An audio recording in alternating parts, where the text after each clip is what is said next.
हरे कृष्णा।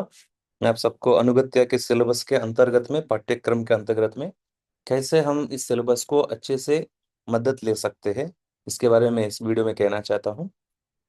तो सबसे पहले हम एक दिखा सकता हूँ ईयर का फर्स्ट जो सिलेबस जो शुरुआत होती है, अनुगृत का पाठ्यक्रम वर्ष एक समूहन सहदेव वर्ग हिंदी। एक उदाहरण देना चाहता हूँ मैं।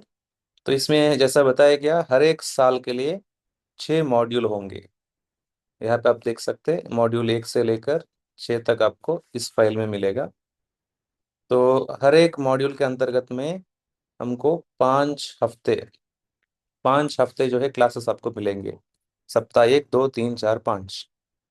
तो इसके आगे छठवा जो है, आप प्रभुपाद जी का ग्रंथ पढ़ सकते हैं साथ में पढ़कर। इसका लिस्ट भी हमने ग्रुप में दिया है, क्या क्या भागवतम से, भगवत गीता से अलग अलग भाग आप पढ़ सकते हैं साथ में बैठ के। सातवां हफ्ता जो है, आप वैष्णव सदाचार का क्लास ले सकते हैं। उसका भी जो ग्रंथ जो है हिंदी वाला, गूगल ड्राइव के लिंक में दिया हुआ है। तो सातवां हो गया। आठवां जो है, हम एग्जाम ले सकते हैं। प्रभुपाद जी का पर्सनल बुक रीडिंग का जो टारगेट दिया हुआ है उसके अंतर्गत में। और ये जो 5 सत्रों का ऊपर जो नीचे यहाँ पे जो परीक्षा दिया है, बहुविकल्पनीय प्रश्न, ये दोनों परीक्षा ले सकते हैं। तो मैं आपको एक उदाहरण दिखाना चाहता हूँ। हम अगर हमको पहला क्लास के लिए तैयारी करना है, तपस्या का महत्व।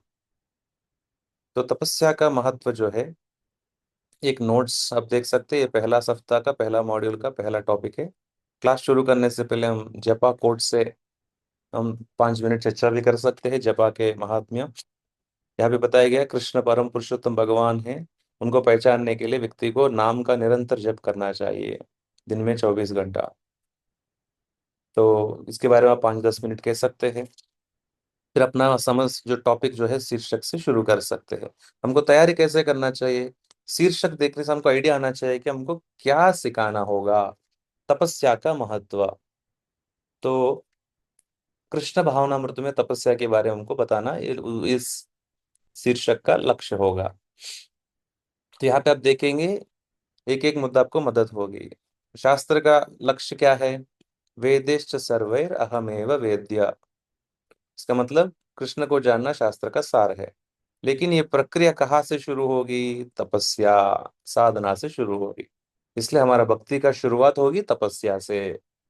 ठीक है। तपस्या के साथ साथ और 4 धर्म का पैर है। धर्म के लिए 4 स्तंभ होते हैं, उसमें से तपस्या भी एक है। तभी व्यक्ति विकास कर सकते हैं चारों धर्मों के साथ रहने से। उसमें से एक है तपस्या।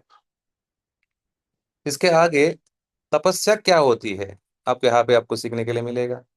उच्चतर उद्देश्य के लिए स्वेच्छा से असुविधा को स्वीकारना। सवेरे सवेरे उठ के 4:30 बजे स्नान करने जो है टीकने लगेगा, लेकिन अपना स्वेच्छा से थोड़ा सा असुविधा लेते हैं। क्यों?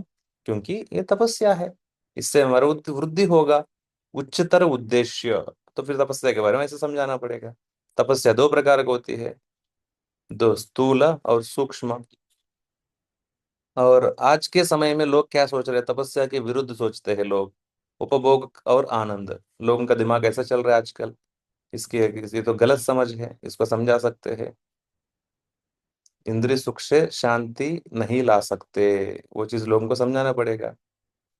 इनकी प्रसिद्ध एग्जाम्पल्स देख लीजिए। जो सेलिब्रिटीज, धनी लोग वगैरह, क्या संतुष्ट है? धन रहने के बावजूद भी डाइवर्स केसेस होते रहता है। कितना सारा हम न्यूज चैनल्स में देखते रहते हैं। संतुष्ट नहीं है, निराशा है, अस्थिरता है, सब समझा सकते हैं हम। अलग अलग उदाहरण आप आपका भी जोड़ सकते हो।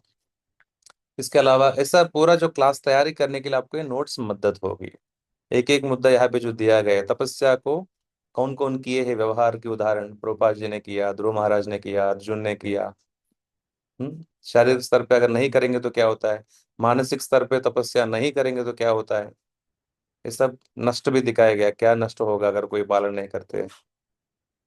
तो भक्तों के लिए तपस्या का रूप क्या है? ठीक है, हमको हिमालय में तो जाने के लिए बोला नहीं जा रहा है। हम भक्तों के लिए तपस्या का रूप क्या है? दैनिक साधना, 16 माला, 4 नियमों का पालन करना, उपवास रखना, उत्सवों में, एकादशियों में। ये सभी जो है भक्तों के लिए तपस्या है। तो ऐसा पूरा जो है जो मुद्दा आपको हर एक शीर्षक के लिए, हर एक लेक्चर के लिए ये सभी मुद्दा आपको मदद करेंगे।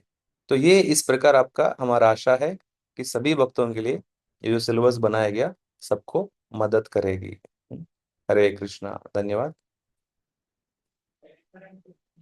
अगर इसमें कुछ त्रुटियां होती है तो आप क्षमा करिए कृपा करके। हरे कृष्णा।